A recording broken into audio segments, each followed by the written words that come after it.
আজকে দুর্দান্ত ইন্টারেস্টিং একটা ভিডিও নিয়ে আসা। ভিডিও যে সেক্টরটা নিয়ে কথা বলবো সেই সেক্টরটা বার্নিং সেক্টর বলা হয়।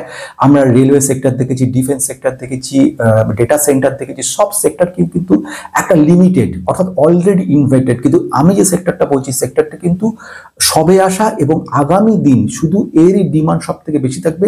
আগামী দিন 10 বছর 15 বছর ধরে আমরা শুধু দেখবো কোম্পানিটার উন্নতি।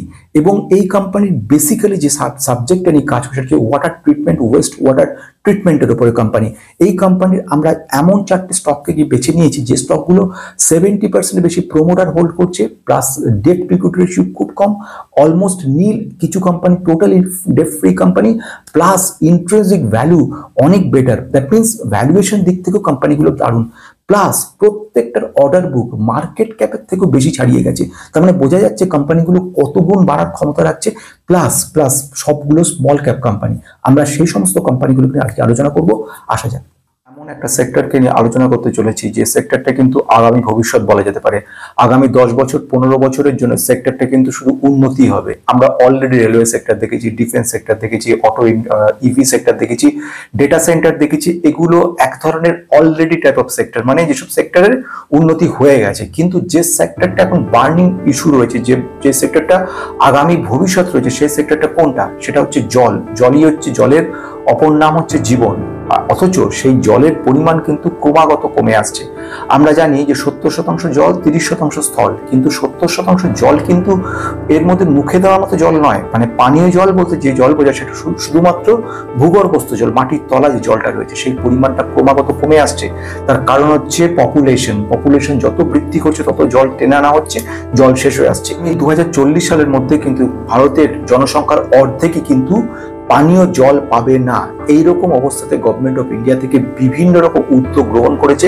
এবং যে সেক্টরটা আগামী দিনের প্রচন্ডভাবে ভবিষ্যৎ রয়েছে, যে সেক্টর, সেই সেক্টরটা হচ্ছে জল সেক্টর, অর্থাৎ ওয়াটার ট্রিটমেন্ট সেক্টর। এই ওয়েস্ট ওয়াটার যেটা রয়েছে বা যেগুলো স্যালাইনাইন ওয়াটার, যেরকম সমুদ্রের জল রয়েছে, সেই জলগুলোকে পিউরিফাই করে বা মিউনিসিপ্যালিটি ওয়েস্ট যে সমস্ত সেগুলোকে পিউরিফাই করে সেখান থেকে পানীয় জলে নিয়ে আসার জন্য যে সমস্ত কোম্পানিগুলো কাজ করছে সেগুলো সাংঘাতিক।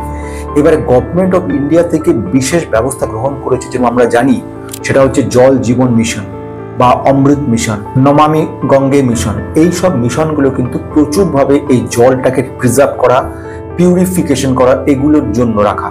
প্রায় 70,000 কোটি টাকা কিন্তু অ্যালটমেন্ট হয়েছে এই ওয়াটার ট্রিটমেন্টের উপরে।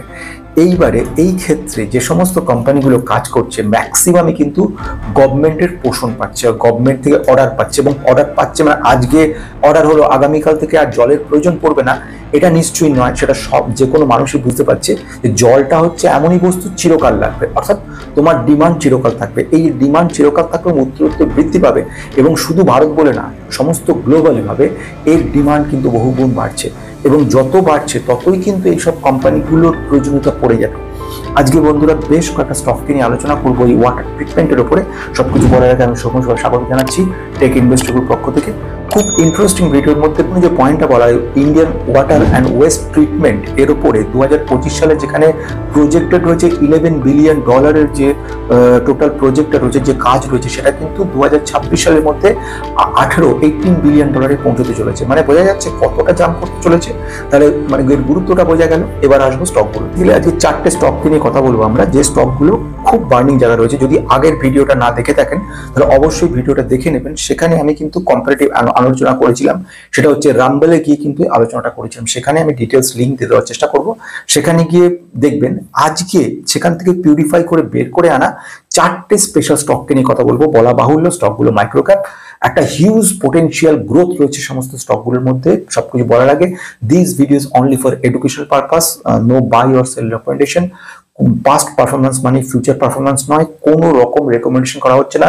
যদি কোনো স্টক কিনতে হয় নিজে অ্যানালিসিস করে তবেই কিনবে। খুব গুরুত্বপূর্ণ যে পয়েন্টটার দিকে তাকাবো সেগুলো হচ্ছে আজকে যে স্টকগুলোকে নিয়ে কম্পারেটিভ অ্যানালিসিস করছি বা স্টকগুলোকে নিয়ে বলছি, তার মধ্যে একটা কথা বলবো, সেটা হচ্ছে এনভায়রো ইনফ্রাটেক। এনভায়রো ইনফ্রাটেক একটা small cap company, huge potential growth রয়েছে। কোম্পানিটা সব দিক থেকে ফান্ডামেন্টালি সুপার রয়েছে।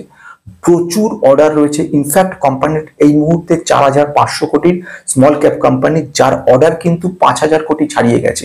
অর্ডার বুকটা এত বড় যে আগামী দিনে, আগামী কয়েক বছর শুধু অর্ডারই কন্টিনিউ পেয়ে যাবে কোম্পানি। যদি দেখে নিই ইন্ট্রিনসিক ভ্যালু, একদম শর্টে বোঝার জন্য যদি বলি ইন্ট্রিনসিক ভ্যালু কি, সে নিয়ে পেন ড্রাইভ নিয়ে দেখতে পারো, সেখানে ডিটেলস বুঝিয়েছি। ফান্ডামেন্টাল শুধু ইন্ট্রিনসিক ভ্যালু বলে না, সেখানে আমি প্রায় 12 থেকে 16 খানা ফান্ডামেন্টাল বিষয়, যেরকম ব্যাংকিং ইন্ডাস্ট্রিজ উপরে কোন স্টক ভালো হবে, কোন রিটার্ন ইকুইটি কি, ক্যাপিটাল এমপ্লয়েড কি, পিই কি, এটসেট্রা, টোটাল ফান্ডামেন্টাল বোঝাতে গেলে যা বোঝায় সবকিছু কম বেশি ওর মধ্যে ইন্ট্যাক্ট দেওয়া আছে। এখন শুধু যেখান থেকে বলা ইন্ট্রিনসিক ভ্যালু, এই ইন্ট্রিনসিক ভ্যালু কিন্তু কোম্পানিটা কিন্তু প্রাইসের থেকে বেশি রয়েছে, অর্থাৎ স্কোপ রয়েছে আগামী দিনে কোম্পানিটা উন্নতি করার।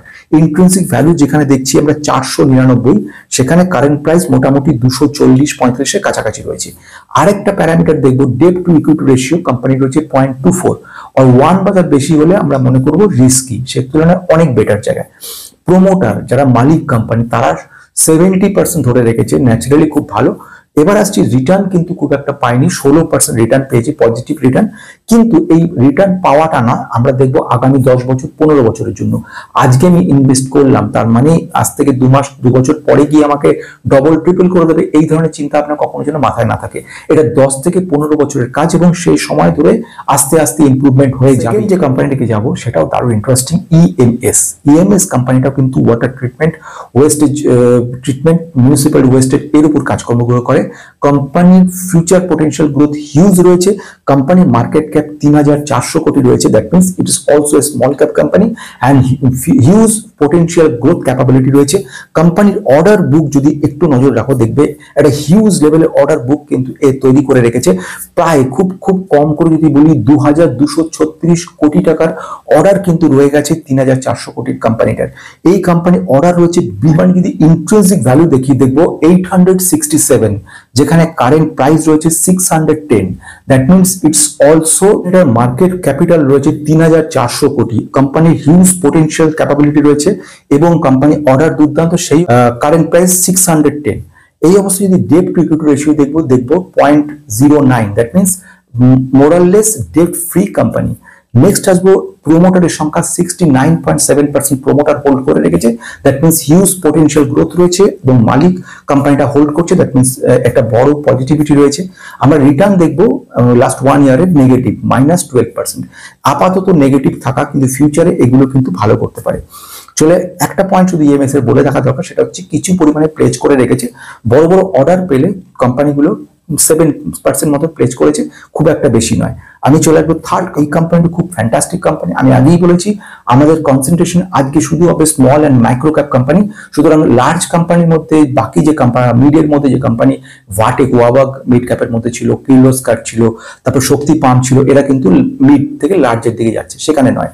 কারণ আমরা একটু রিস্ক নিয়ে কাজ করছি। হচ্ছে ডেল্টা ওয়াটার, আরেকটা দুর্দান্ত কোম্পানি, ওয়াটার ওয়েস্টেজের উপর, ট্রিটমেন্টের উপরে কোম্পানিটা সুপার। কোম্পানির যে মার্কেট ক্যাপ 775 কোটি মাত্র, সেখানে অর্ডার রয়েছে 6,000 কোটির উপরে, 6,143 crores।